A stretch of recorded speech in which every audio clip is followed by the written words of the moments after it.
Good afternoon. This is Dr. Benjamin Dome from the American Hip Institute, presenting today at the American Academy of Orthopedic Surgeons on management of the labrum.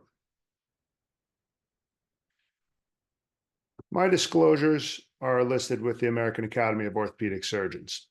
In this talk, we'll discuss the importance of the labrum, non-surgical measures, when to operate, labral reconstruction, labral repair, and some case examples.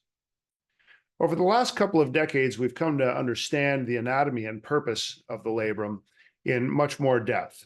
The labrum increases hip stability by increasing the articular surface by 22% and the acetabular volume by 33%. It has a sealing effect, creating a negative pressure environment within the hip joint and maintaining the articular fluid film. And it prevents lateral displacement and distraction forces while playing a role in load bearing, all of which leads to a chondral protective role for the labrum. Labral pathology can arise from a number of different elements, including cam and pincer type impingement, dysplasia, and activities. And all of these things can synergize to create labral pathology or labral tears. In an athlete with FAI, the combination of structural abnormalities, repetitive motions, and trauma can synergize to create a labral tear in an athlete like this NFL player here.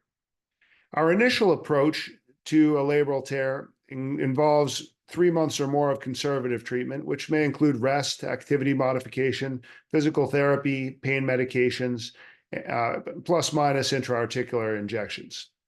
And in the athlete, we generally must consider if they do need surgery, whether to perform it in the off-season versus in the in-season. In-season is if symptoms and their response to conservative measures have not allowed them to complete the season. But in the off-season, we have more time for recovery, which may tilt us toward operating in the off-season when surgery is needed. Of course, that needs to be tailored to the individual goals and risk-benefit analysis for the specific athlete. We know that restoring the suction seal matters, and this video here was created by one of our former fellows, Dr. Maldonado, demonstrating the importance of the seal and the ability to restore the seal here with a reconstruction, but one way or the other with repair or reconstruction. Labral repair improves resistance to distraction by 92%, and reconstruction similarly improved resistance to distraction by 66%. We've published the algorithm previously for approach to the labrum, and this algorithm suggested that for the repairable labrum, we should repair it. For the irreparable labrum, we have a number of options. For a segmental defect with a preserved chondrolabral junction, we may indicate them for segmental labral augmentation. With a compromised chondrolabral junction, they may be indicated for segmental labral reconstruction. And with a complete defect, circumferential labral reconstruction can be indicated. We've been through many iterations of surgical repairs, all of which have had the common aim of restoring the seal of the femoral head within the acetabulum. The latest iteration has been the controlled tension anatomic technique, and this modern technique allows us to achieve consistent seal of the labrum against the femoral head, taking advantage of inserter out selective tensioning technology for the repair stitches. The knotless tensionable anchor technology allows for selective tensioning, achieving a consistent seal, avoiding eversion of the labrum, saves surgical time, avoids the risk of knot loosening, and maintains a low profile of the suture. With a word of caution that the labrum can be everted with too much tension, whether using knots or knotless technology. Therefore, the controlled tension anatomic technique is critical to maintain that position. In terms of labral reconstruction and when to take the leap, at present, our indications in the primary setting have included insufficient labral tissue, segmental loss, a calcified labrum, severe labral intrasubstance damage, and in the revision setting, failed previous debridement or failed repair. The knotless pull-through technique, as we have previously published from American Hip Institute, has given us a safe and reproducible and very efficient way of producing a labral reconstruction, whether segmental or circumferential. And in terms of avoiding the knots, why not? The problems with knots are time, deformation of the labrum, potential for abrasion against the cartilage, the potential as a nidus for scar tissue, and of course, it requires skill. And we can circumvent our own learning curves to a degree by performing knotless labral repair or reconstruction. Here you see in an early stage repair from 15 years ago, the knot can act as a nidus for scar and can also cause eversion of the labrum away from the femoral head. So this I would call a suboptimal repair. In the revision setting here, we can see there are previous knots and significant scar tissue around those knots. All of that tissue has the potential for irritation and abrasion. There you see the knot within that nidus of scar tissue. Here, after we've removed the knot and once we've removed the scar tissue and the knot, we're left with no functional labrum, and this puts us in a position for labral reconstruction. So we go knotless to allow adjustable tension and avoid knot loosening. Again, a faster, simple, reproducible procedure, and it saves your fingers. An important part of the knotless pull-through technique has been to avoid the need for measuring. In earlier techniques for labral reconstruction, we measured the length of the defect and then created a graft which was tailored to that length. However, any error in the length of the graft, whether a little too long or a little too short, would make for a suboptimal reconstruction. Therefore, the leap forward of not having to measure until after the reconstruction is complete allows us to get a perfect length every time. This technique, the knotless pull-through technique, is applicable for segmental reconstruction or circumferential reconstruction. This begins with the diagnostic arthroscopy and debridement of the previous labrum, in this case, a previous repair, followed by decortication of the acetabular rim. And we'll decorticate with a beveled rim technique, which creates a bevel at approximately 60 degrees, which creates a biomechanical advantage for the graft as it seals against the femoral head. We then place knotless tensionable anchors circumferentially around the rim in the entirety of the prepared area. In this case, this is a circumferential reconstruction. They're placed from anterior to posterior using at least 3 different portals for the placement.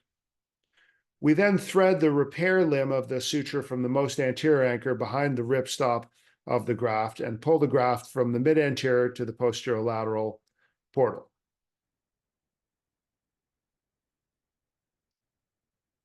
This is what allows us to achieve the perfect length every time. In this video, you'll see that the graft is introduced through the anterior portal and then brought out the posterolateral portal. So we have a very long graft, close to 30 centimeters, much longer than we'll need for the reconstruction. We pull it through the joint and then achieve the refixation of the graft in place. On the left side, you can see we're docking the anterior aspect of the graft to the most anterior anchor. And then on the right side, you see that we sequentially pass and cinch each of the anchors around the graft, passing and cinching from anterior to posterior until we've completed the reconstruction. Obviously, it's important not to lose track of the order of the sutures and the anchors. In a large reconstruction that is circumferential, we may have up to 12 anchors. Each anchor has 3 sutures, a repair stitch, and 2 ends of the shuttle stitch. So that can be 36 sutures and a graft all in the small space of the joint at the same time. So in order to keep track of our sutures, we'll clamp them in order from each of the anchors so that we maintain good suture management. Finally, after we've secured all of the anchors, we'll amputate and remove the excess graft, and this will leave a perfectly sized graft every time. This is the completed graft here. You can see this is a circumferential labral reconstruction, and you see it there posteriorly all the way to the posterior transverse acetabular ligament and anteriorly all the way to the anterior attachment of the transverse acetabular ligament.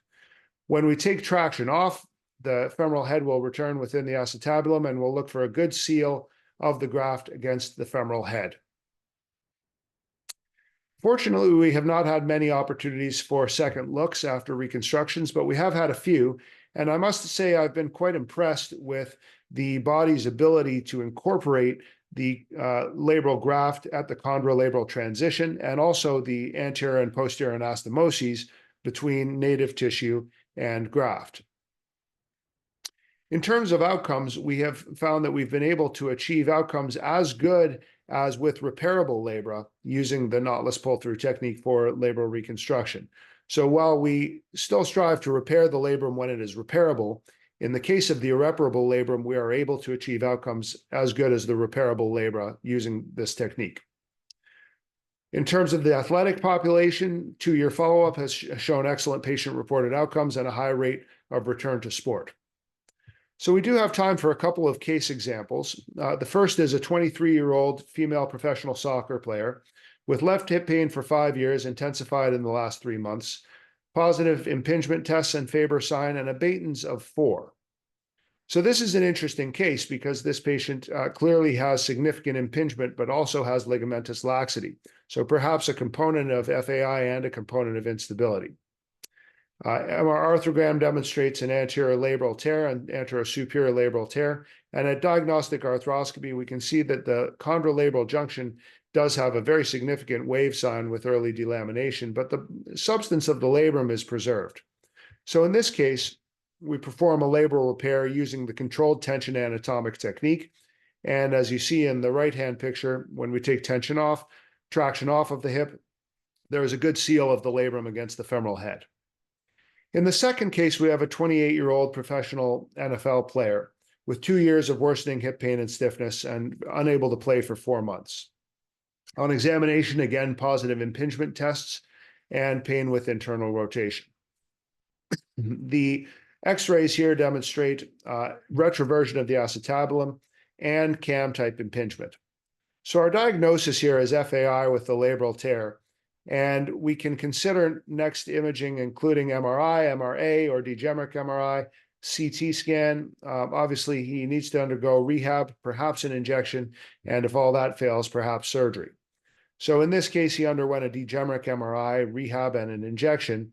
The MRI demonstrated a labral tear, but fortunately, the cartilage was well preserved, so he is a candidate for joint preservation.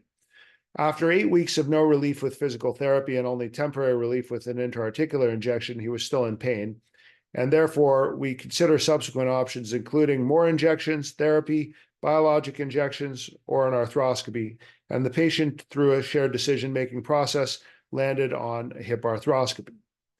Diagnostic arthroscopy revealed a very badly torn and partially calcified labrum. So this, in my view, is a labrum that is irreparable. It is damaged beyond repair. And therefore, when we consider our treatment options, debridement or attempt to repair or reconstruct, segmental versus circumferential, in this case, I felt that the labrum was diseased circumferentially, and therefore we undertook a circumferential labral reconstruction, the outcome of which you see here, and of course addressed the femoroacetabular impingement by correcting his FAI. Returning to our algorithm for labral management, for the repairable labrum, we would advocate at this time for a repair.